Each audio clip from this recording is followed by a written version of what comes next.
Now, from Washington, D.C., Raymond Arroyo. Welcome to all of you joining us in the United States and around the world. Since Pope Benedict announced his retirement nearly 2 weeks ago, much ink has been spilled about what this will mean to the Universal Church and to the papacy itself. While much of the commentary has been thoughtful, some of it is completely uninformed and misleading. To help clear up some of those misconceptions and discuss what we can expect in the days leading up to the conclave, President of the Dominican House of Studies, Father STEVEN Boguslawski, will join us. And later we'll introduce you to a remarkable high school physics teacher from Kentucky.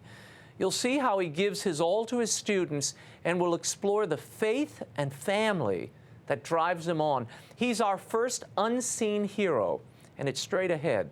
And with the Oscars this weekend, we have a special encore that you will not want to miss with HUGH JACKMAN and director Tom Hooper of Les Miserables. As always, you can send us a question, drop us an email at worldover@ewtn.com. Let's get started. Here's the brief. News from the world over this week. As the papacy of Benedict XVI winds down, the Holy Father received an enormous crowd in St. Peter's Square on Sunday. With signs, cheers, and tears of thanksgiving, an estimated 150,000 people turned out to be part of the Pope's weekly Angelus. He voiced his appreciation for the outpouring of affection and asked the faithful for continued prayers for him and the next Pope. Pope Benedict will give his final public audience on Wednesday, the day before he officially abdicates the chair of St. Peter and departs for Castel Gandolfo. Benedict will retire to his new home in the Vatican Gardens in the coming weeks. And in spite of his rather spry appearance in St. Peter's Square on Sunday, new reports are emerging that the Pope's health has deteriorated significantly in recent months. According to Vatican journalist Marco Tossati, Pope Benedict has experienced dangerous spikes in blood pressure and has been advised by his doctor to avoid air travel. Tossati reports that the Pope has suffered from insomnia, lost most of his vision in his left eye, and has fallen out of bed on occasion. The unconfirmed report matches earlier statements by papal biographer Peter Seewald, who said the Pope's physical condition was alarming. Seewald also said that the Pope was losing vision in one eye, experiencing hearing loss, and losing weight. The Vatican has insisted that no particular medical condition prompted the Pope's decision to resign. And the most talked about cardinal in the Italian media is not Papabile, but rather Los Angeles Cardinal Roger Mahony, with many calling on him not to participate in the next conclave. The embattled prelate was recently barred by his successor from public administrative duties in his archdiocese after documents showed he shielded accused priests from law enforcement and failed to alert parishioners. Cardinal Mahony remains an eligible papal elector. Cardinal Valacio de Paulus told La Repubblica this week that it's a troubling situation and that Cardinal Mahony could be advised to skip the conclave through, quote, a private intervention by someone with great authority. Ultimately, the Cardinal conceded that it will be up to Cardinal Mahony's conscience to decide whether to take part in the conclave or not. Back in L.A., Archbishop Jose Gomez issued a letter last week encouraging parishioners to pray for Mahony as he heads to Rome to vote in the conclave and reminding them that he remains a bishop in good standing. Before leaving for Rome, Cardinal Mahony is again to be deposed under oath about past abuse cases. And the U.S. bishops have turned to Capitol Hill in their fight against the federal contraception mandate. In a letter to House members, Archbishop William Lori, chair of the Bishops' Committee on Religious Freedom, is urging the passage of a draft provision in an appropriations bill that would effectively nullify the mandate for conscientious objectors. Citing the long-standing federal policy on conscience protection, Archbishop Lori said its passage would ensure that Americans are not forced to violate their fundamental moral and religious convictions in order to offer, sponsor, and purchase health coverage. And the Cardinal Archbishop of New York, Timothy Dolan, has weighed in on the gun control debate, saying he agrees with President Barack Obama's recent call for common sense reform.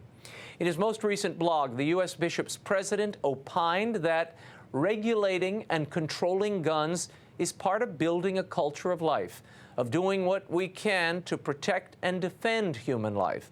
The easy access to guns, including assault weapons, that exists in our nation has contributed towards a culture of death, where human life and dignity are cheapened by the threat of violence. Cardinal Dolan acknowledged that he is not a legislative or legal expert on the issue and that no law can protect us from every act of aggression. But in light of Newton and the other mass shootings in recent years, something must be done, he wrote. New reports of Christian persecution in Muslim-dominated countries this week. According to the watchdog group Christian Solidarity Worldwide, Sudanese authorities have detained over 55 Christians during the past 2 weeks. The report says those arrests included Christian leaders who've been falsely accused of receiving foreign money. In recent months, the Khartoum government has targeted Christian volunteer organizations and has deported around 100 foreign workers. It also ran an ad campaign against the Christianization of Sudan and closed a number of Christian-affiliated schools, colleges, and training centers. And in a village just outside of Cairo, hundreds of Salafists surrounded, desecrated, and nearly destroyed a Coptic church this past week. The pastor and several others were injured, but not seriously. Vatican media reported that the mob threw stones at the church, tore down the cross atop the dome, and defaced sacred art inside before setting the church ablaze. The Salafists claim that the church is illegal and wanted it demolished. Police did not intervene. The spokesman for Egypt's Melkite Greek Catholics said that especially now, Christians in Egypt don't feel secure. We have a lack of security and the people are demoralized, he said. And Turkey's parliament is considering a plan to rededicate the Hagia Sophia as a mosque. The world-famous architectural wonder was built in the 4th century as an Orthodox cathedral and seat of the Patriarchate of Constantinople, which it was for almost 1,000 years. In 1453, it was conquered by the Ottoman Empire and rededicated as a mosque.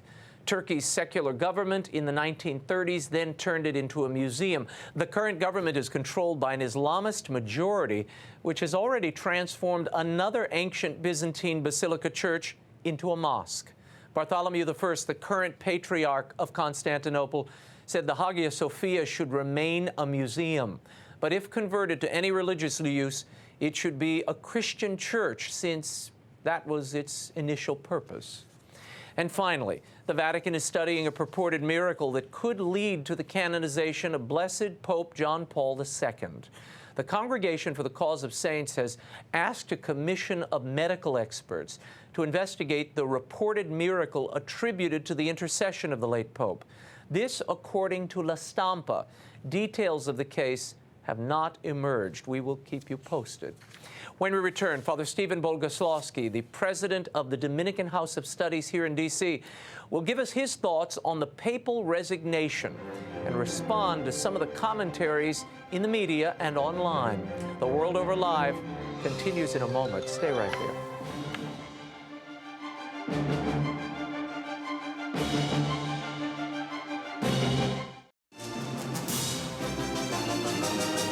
Now, once again, Raymond Arroyo. Welcome back to The World Over. There's been much written in recent days about the papacy and Pope Benedict's legacy.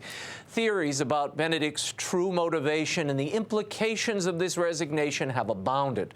To respond and offer his own perspective on the news from Rome is Professor of Sacred Scripture and the President of the Pontifical Faculty of the Dominican House of Studies here in Washington, D.C., our friend, Father STEVEN Boguslawski. Thank you so much for being here, Father Stephen. Great to be here with you, Raymond. Let's talk for a second about this resignation.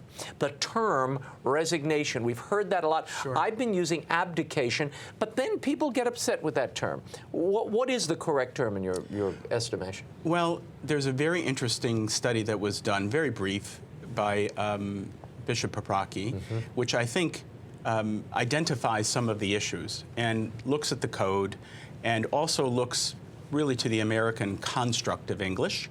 Now, he ends up on the side of the term resignation, but in my own study, and looking at the Latin text in the code, for example, I have a preference for to renounce, that the Holy Father has renounced the office of the Bishop of Rome, and that he has therefore renounced his ministry as the successor of Peter. He's renounced the Petrine office, you might say, as of a certain date. Now, why I think that's important is that the term office in Latin that's used here is muneri in the grammar, and also munus is something that is a gift or an office. And when we think of bishops, for example, they exercise the threefold munera of governance, sanctification, and teaching. And there are special, you might say, responsibilities that are associated only with the office of the Bishop of Rome. And it's because of the office of the Bishop of Rome that we call him Holy Father, that we call him the Roman Pontiff, and so forth. Now, all of that being said, when he renounces the office, he is also renouncing any claim to the Petrine ministry, you see. Yeah. And so as a result of that, it's not a resignation per se. You see? Yeah, it's renouncing the entire office, which is the term he used when he read the letter to the cardinals. Exactly right. I renounce the office of the Bishop of Rome. The see of Peter is vacant, you know, and so forth. But so it makes this clear. It sets off so many confusing questions in the minds of the laity, in the media. Sure. Principally, we've been hearing this a lot, both in the European press as well as here in the United States. Infallibility. Is he still infallible? Does the charism suddenly wash away and disappear when he renounces the office? And first, you've got to explain, because even some of my peers in the media have called this week. Now, I mean, I know he's infallible. I said, well, wait a minute, what does that mean? Well, you know, I mean, if he says something, it's got to be true. I said, no, that's not what infallibility is at all. He doesn't pick ponies on the weekend in stocks. You know, the Petrine office does not protect that. Explain what infallibility is. One of the best sources for this, really, in a very quick, given our time constraints here, is really found in the code in number 749. It reads the following: the Supreme Pontiff, in virtue of his office, again, the same word here in the grammar muneris construct, possesses infallible teaching authority when, as supreme pastor and teacher of all the faithful, whose task is to confirm his fellow believers in the faith, he proclaims with a definitive act that a doctrine of faith or morals is to be held as such.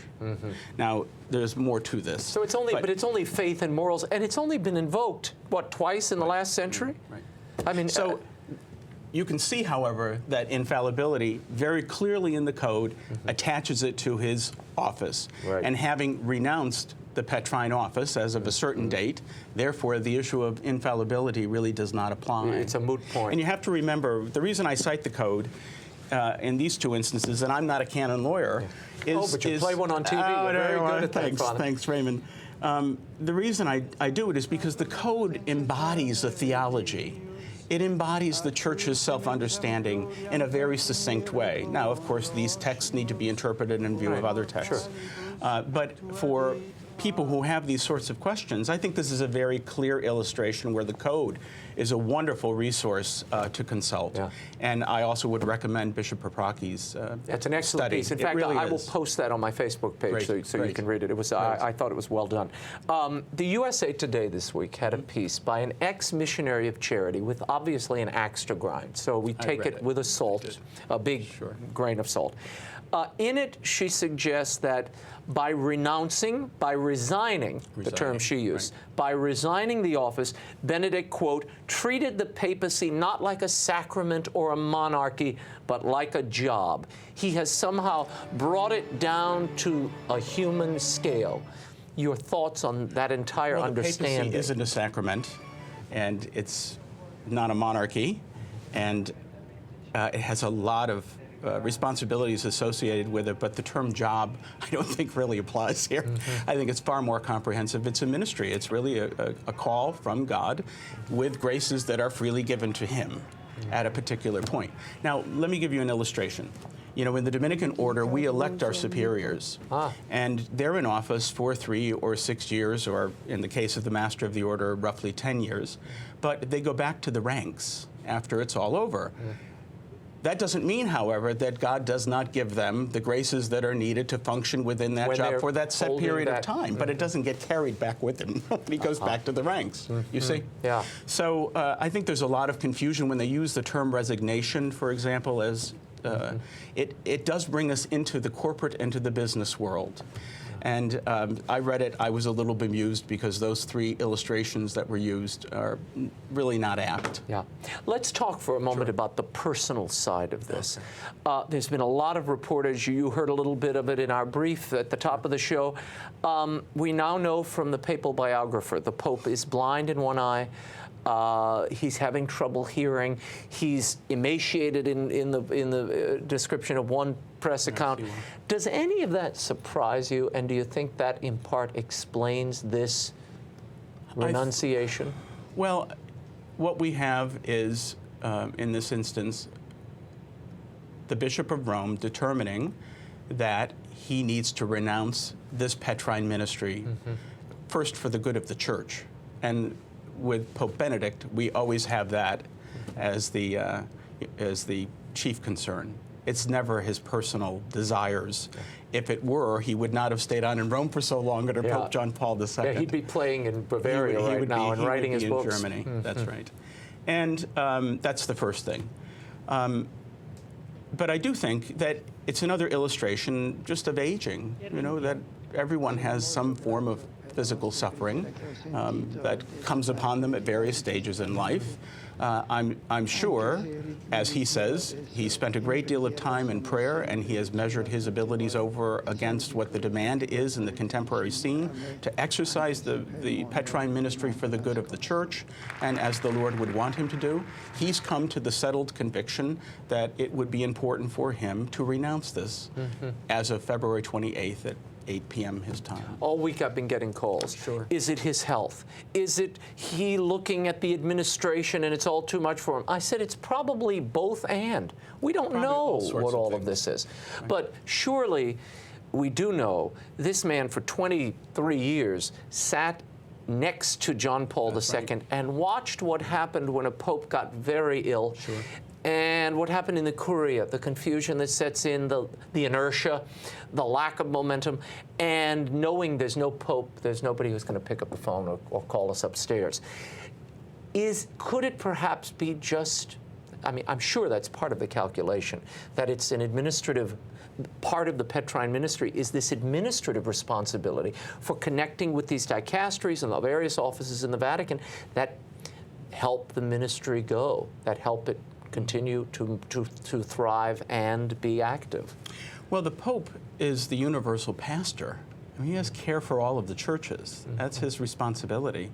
And the Holy Father has determined in prayer, and I'm sure in an interior, you might say, disposition, that he is unable to continue in this capacity.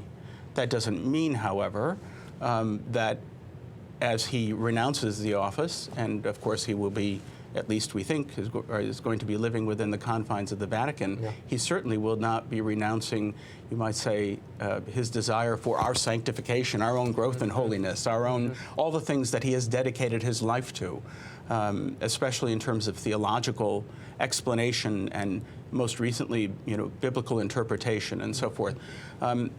He still has, you might say, in this process of renouncing spiritual paternity that's going to endure. Well, he'll be living in the Vatican Gardens, we're told. I mean, there's a little riposo at the Castel Gandolfo while they're renovating this monastery where he'll live. The interesting part of the story that not too many people have picked up on, Monsignor Georg Gonswein, who is the Pope's personal secretary as well as the prefect of the pontifical household, he will continue living with Benedict in this monastery and continue on serving the new Pope as the prefect of the papal household. Now, some in Rome have told me, even to this ear, we're not so sure about how this will work out. But the prefect really, I mean, it's not like the prefect is making big decisions, is he? Well, he's keeping the calendar. He's determining who's coming and going and when they're doing that. And of course, you always want to have some level of continuity, really, so that whoever the Holy Spirit selects for the good of the Church is going to have someone who can give basic information and also provide, you might say, continuity in a transition. So just from an administrative point of view, it makes sense. It makes sense. How long this may be the case, who knows? There is also, according to reports, after the Pope takes his leave, goes to Castel Gandolfo, probably the 1st of March, the cardinals will come together in a pre-consistory period and take a vote, or it appears so now, to decide when to set the start date of the conclave. This is really uncharted waters, isn't it? Is that why everybody is so on pins and needles? I mean, my audiences, you get emails, and the folks are calling and emailing, I'm worried, I'm upset, I don't understand why, this is making me nervous. I mean, everybody's kind of feeling that way, aren't they? I think so, and I think, I must admit, when I was watching The World Over last week, I smiled when your Vatican reporter, Joan, said, there's a big learning curve for everyone because no one really knows. We've never been through this before. And of course, as the press has made very clear, the last resignation we had was nearly 700 years ago. And so it's not in anyone's living memory that I know of. And so it's really, the learning curve is steep. We've never had to face these things in our time. So all of this, however, has been prepared for by Pope John Paul II in Universis Dominici Gregis. Which is that was the rule governing the conclave, which Benedict, we should say, has already amended. Sure he did. By changing the provision at one point after, I don't know, 7 votes.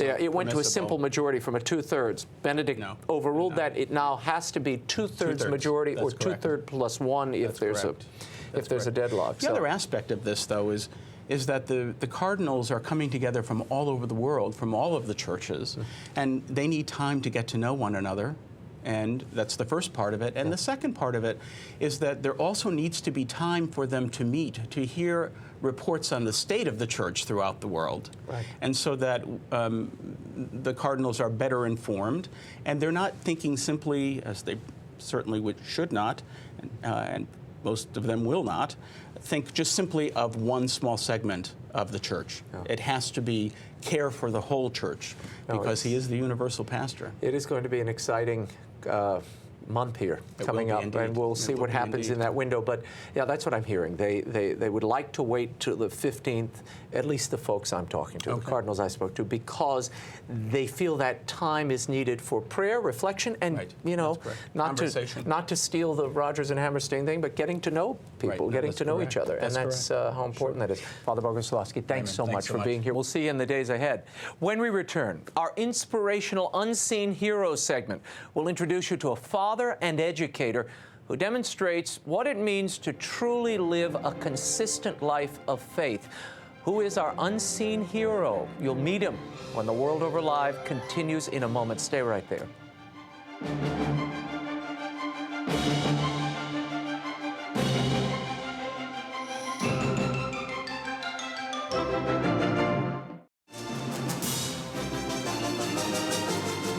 Once again, Raymond Arroyo.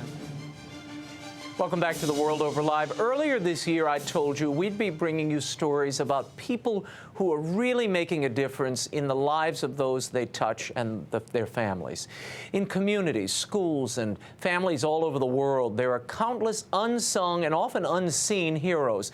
We often spend so much time focusing on the worst part of humanity or the tragic that we miss the everyday examples of hope and faith and goodness.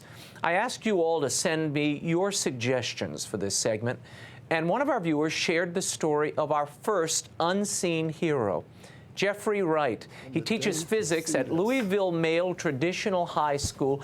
He has been something of a legend and become something of a legend among his students, transforming their lives in extraordinary ways. But it is his faith and a very special boy who are the source of the love he shared with so many. Please welcome Jeffrey Wright to the program via satellite from Louisville, Kentucky. Jeff, thanks for being with us. Well, thank you. It's an honor to be on the show. Hey, I want to give people a sense of your classroom prowess and the reaction of your students. Here's a little clip of a film that one of your students actually made, Zach Conkle. Take a look at this, and then we'll be right back.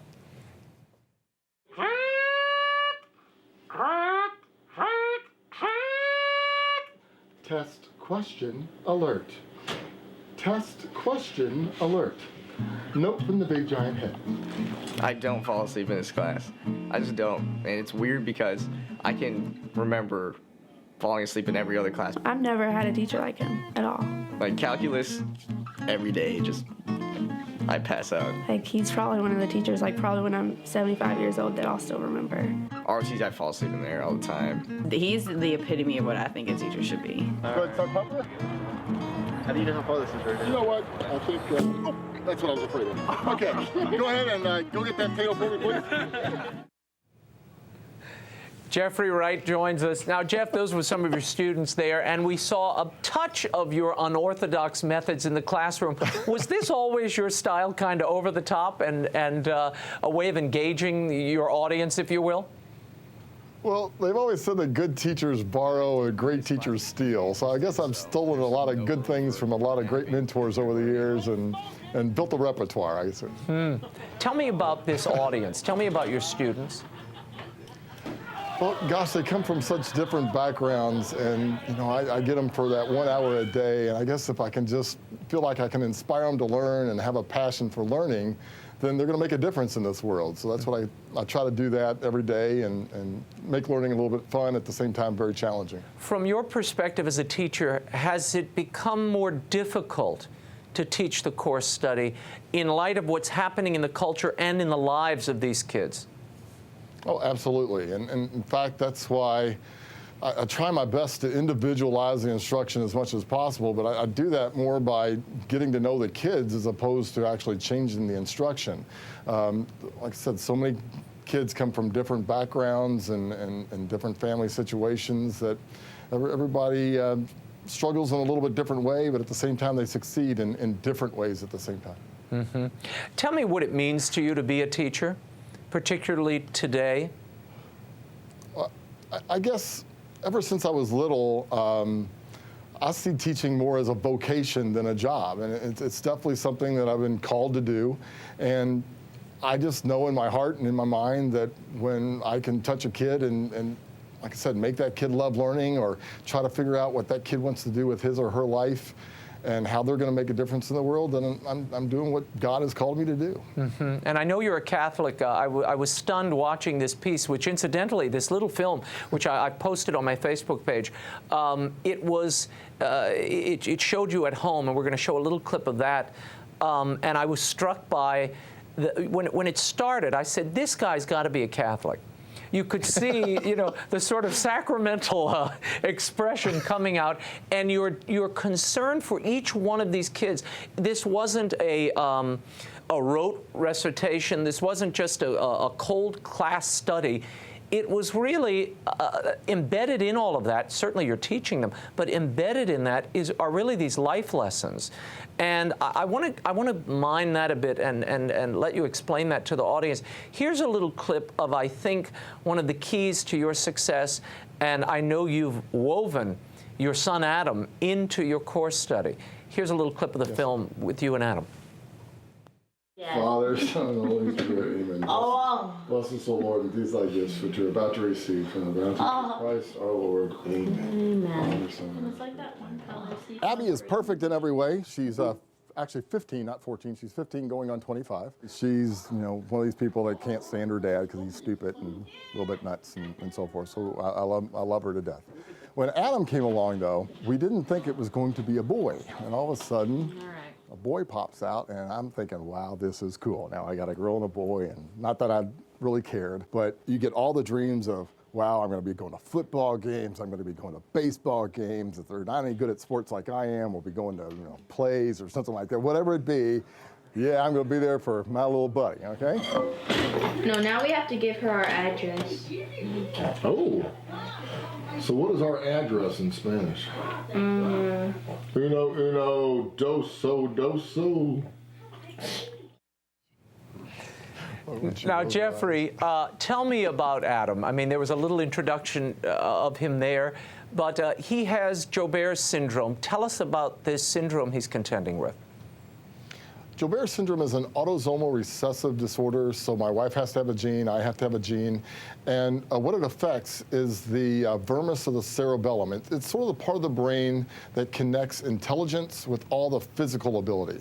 So I basically have a perfectly intelligent kid, but he can't tell his body what to do. He gets very, very frustrated. He tends to be extremely self-injurious.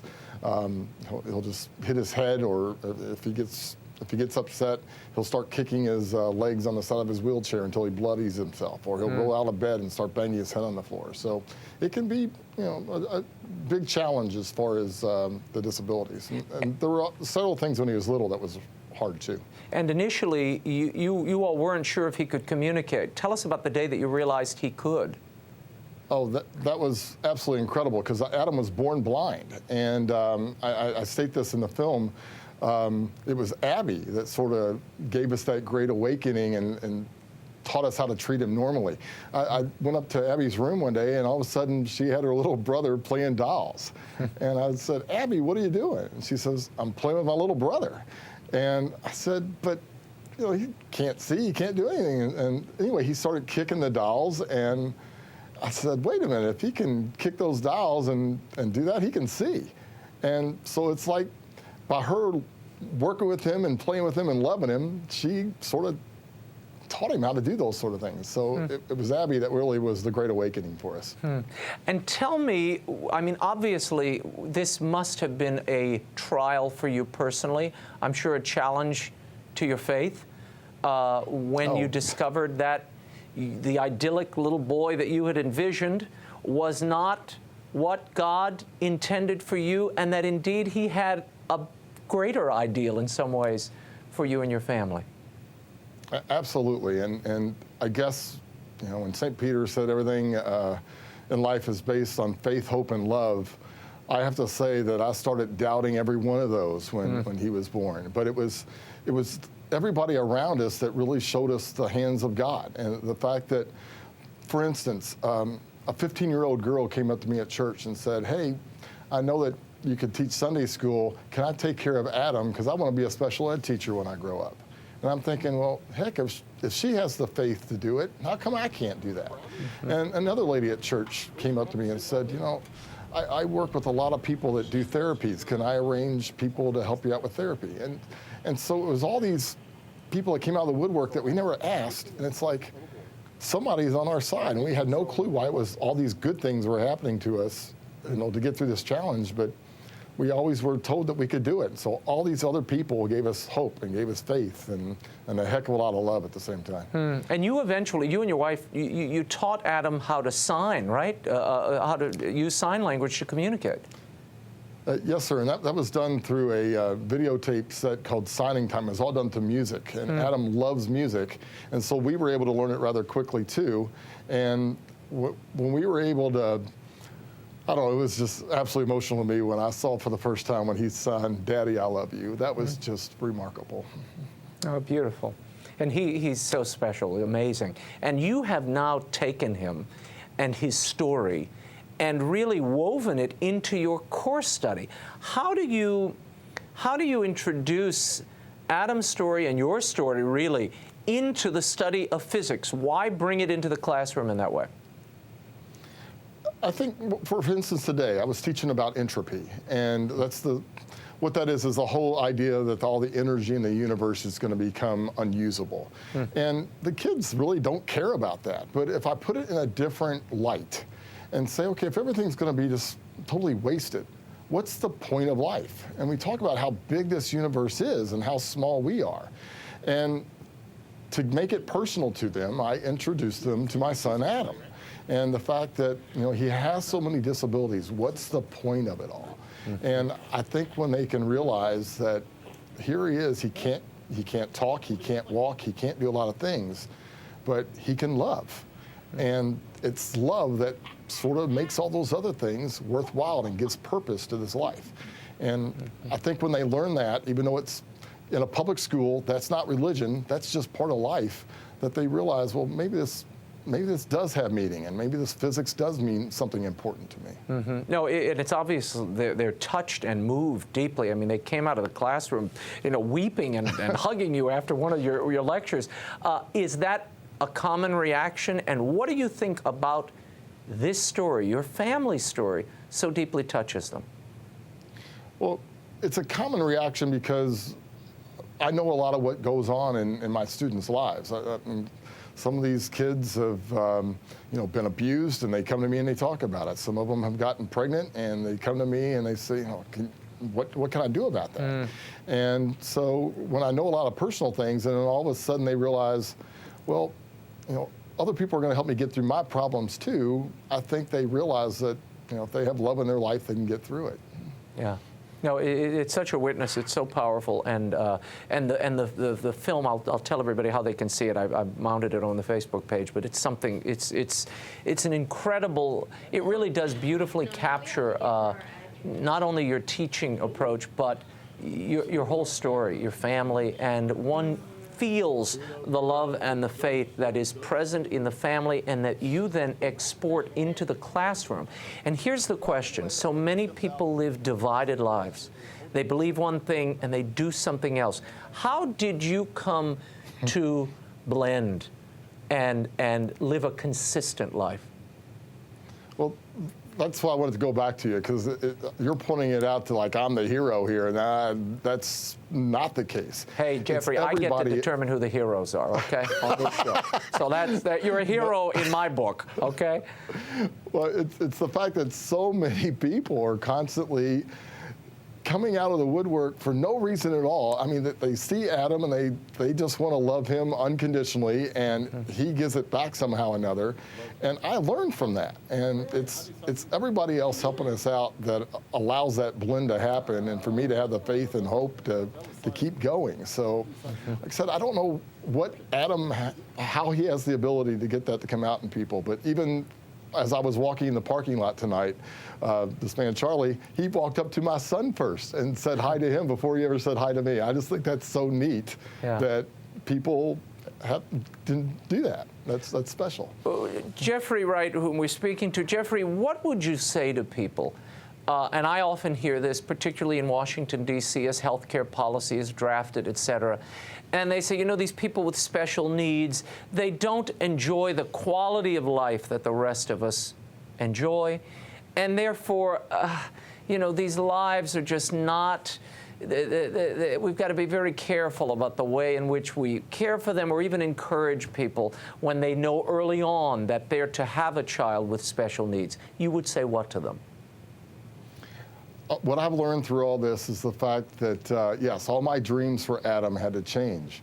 But what was cool is those weren't my dreams. Those were the good Lord's dreams. And yes, Adam might not enjoy life like I would enjoy life. But I think that's a selfish way to look at it, because we should live our lives for others. And that's what I see my son and my daughter and all of my family doing, is the fact that Adam can pull love out of other people. And what a purpose in life to have. So I wish I was better at that or as good as that as he is. Yeah, you're pretty darn good at it. What do you want from your students, Jeffrey Wright? What do you want them and to inspire them to do after going through your class and sharing your heart with them, really, which is what you really do in addition to your considerable knowledge? I think that every one of us have in our mind what we want to be, in my case, if I grow up, but not only in our mind, but in our heart. And I think we got to put those two things together. And so that's why I teach physics the way I do. I think a lot of these kids have brilliant minds, and they think they want to become engineers and doctors, but I also want them to look inside their heart. And if you can put those two things together, like I said before, you don't end up having a career, you end up having a vocation. And that's much more fulfilling in life than just making money. I agree. And the goodness that comes from that is obvious in the students that were interviewed in the film, and obvious talking to you. So we so thank you for coming out tonight, and thank you for what you do every day. Like I said, it's an honor. Thank you so much. All right, and you can see the award-winning short film Wright's Law by Zach Conkle, a former student, by visiting my Facebook and Twitter account. I posted them there, and I encourage you not only to check it out, but to share it with your friends. It's a story well told and well worth passing along. We're going to leave you with a little extended clip here, but when we return, Oscar night is this Sunday, so stay tuned for an encore of my interview with Tom Hooper and star HUGH JACKMAN, the director and star of Les Miserables. The World Over Live continues in a moment. Stay right there. Use those apps. All right, so much for doing therapy. All right, ready? You're gonna have me carry it. That's what I thought. What are you grunting for? I'm going to pick up the load. Huh? He pulled the dirty old rag from his pocket and threw it up in the air, and the raven went swooped down and grabbed the rag in his beak. Good boy, Forrest smiled. Now give it back. No, Tuck, Forrest screamed. You're supposed to return it to me. But he could not get the raven's attention. And total frustration.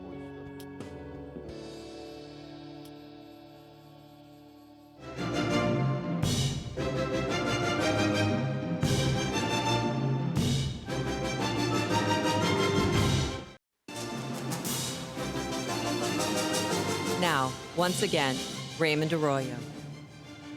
Welcome back to The World Over Live. Sunday is Oscar night, and while most of the films nominated for Best Picture were just okay, there was one film that I thought deserved the accolades it received, the film version of the musical Les Miserables.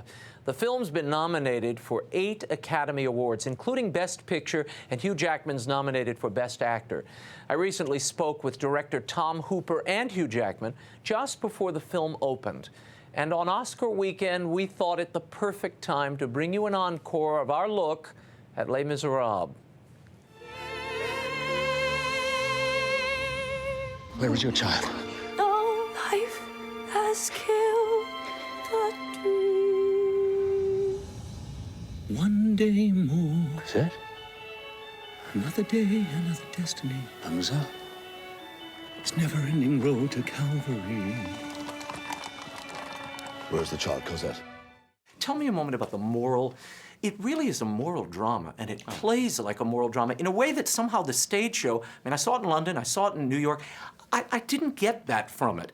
That moral center is so strong here in the redemptive nature of this character. Yes. Talk to me about that, and did that attract you to this role? Completely. You know, one thing Tom Hooper did very smartly was go back to the book and really open up areas that you could do on film, like the beginning, that prologue. Watch this man's journey, because Victor Hugo talks of his, not of a transformation for Jean Valjean, but he calls it transfiguration, which has a kind of spiritual overtone to it, in that he's changed not only from the prisoner to the mayor and becomes a good guy.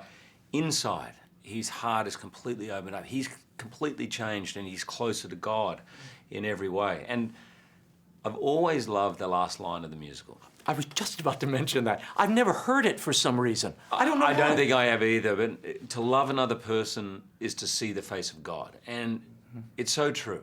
It's probably the example of Jesus in the Bible too. His life was not chronicled by going to churches or synagogues. It was about being with people, or everyone. And that's sort of what Victor Hugo is talking about. And to me, it's one of the most exciting things about this. Throughout this film, visually, Jean Valjean seems afflicted, if you will, by crosses. Every time he turns around, he's haunted by a cross. Why that decision? And I'm sure it was a deliberate one. I think the religious subtext of the book Les Miserables, on which the musical is based, is very strong, and his journey is in many senses a spiritual one. He goes from being brutalized as a convict, having spent 19 years doing hard labor, and he finds, through meeting the bishop character played by Colin Wilkinson, he finds contact with God, and through that, most importantly, he finds the importance of being compassionate to your fellow human being. Can I condemn this man to slavery? Pretend I do not feel his agony. This innocent who bears my face, who goes to judgment in my place, who am I? Can I conceal myself forevermore? Pretend I'm not the man I was before. And must my name until I die be no more than an alibi? Must I lie? How can I ever face my fellow men? How can I ever face myself again? My soul belongs to God, I know. I made that bargain long ago. He gave me hope when hope was gone. He gave me strength to journey on. Who am I? Who am I? Joubert. This notion of singing through an entire musical on screen and in these ultra close-ups, why that approach and that decision? I wanted the audience to settle into the film and go with the story and the characters as fast as possible.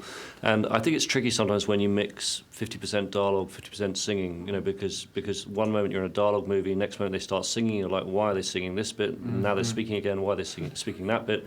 And I wanted to create a world like ours, but an alternate universe where people communicate through song. So it's exactly like us. We're sitting here chatting, but these people can generate melody and rhyme and express themselves from the bottom of their soul through song.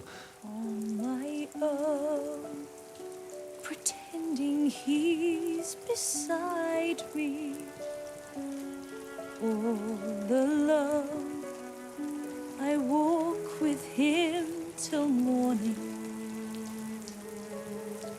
Without him, I feel his arms around me, and when I lose my way, I close my eyes, and he has found me. As I watched it, when I finished watching, I thought, how did they mic this thing? Did they have mics all over the place? Were you we had mics, which got then erased out in post-production.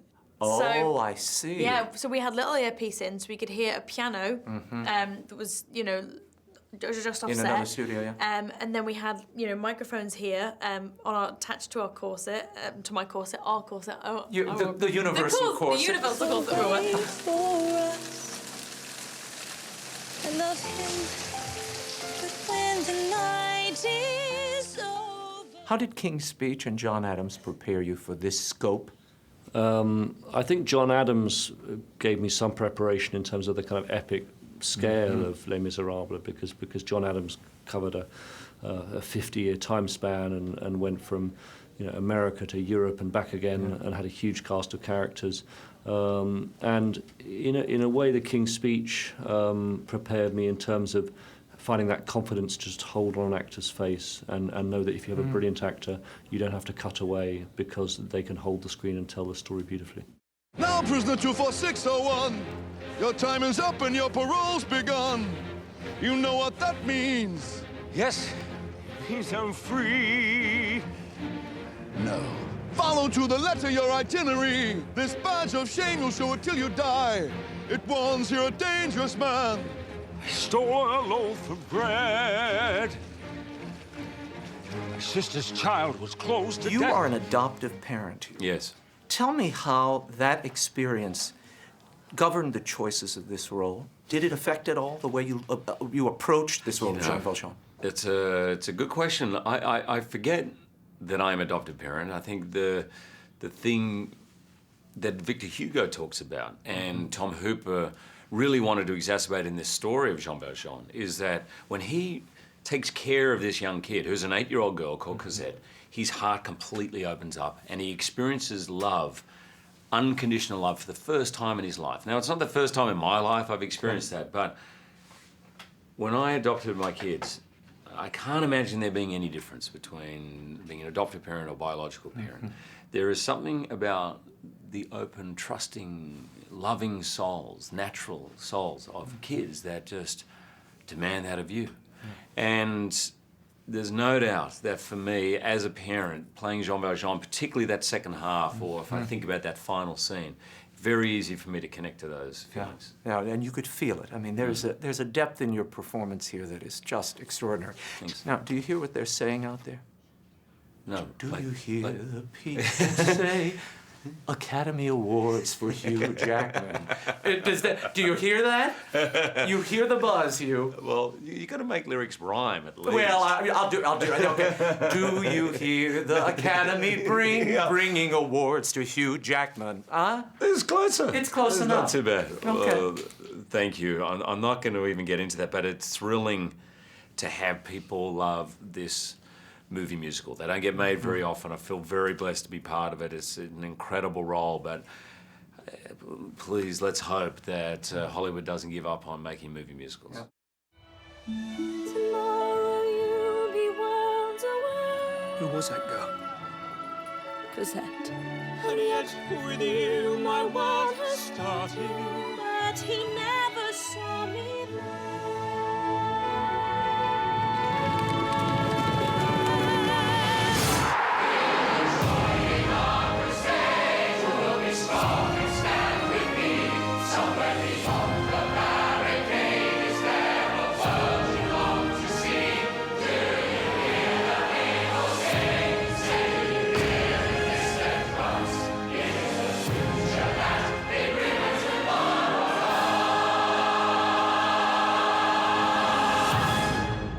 You won't be Les Miserables if you go see it. My kids loved it even.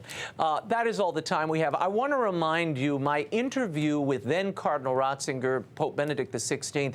We are going to re-air that this weekend. I'll be Facebooking and tweeting the Times, so be on the lookout for that. The entire interview we will air uninterrupted. And the show continues on Facebook and Twitter. Go to RaymondArroyo.com. The Twitter and Facebook pages are linked on the left-hand side of the site. And sign up for my weekly e-blasts on my website.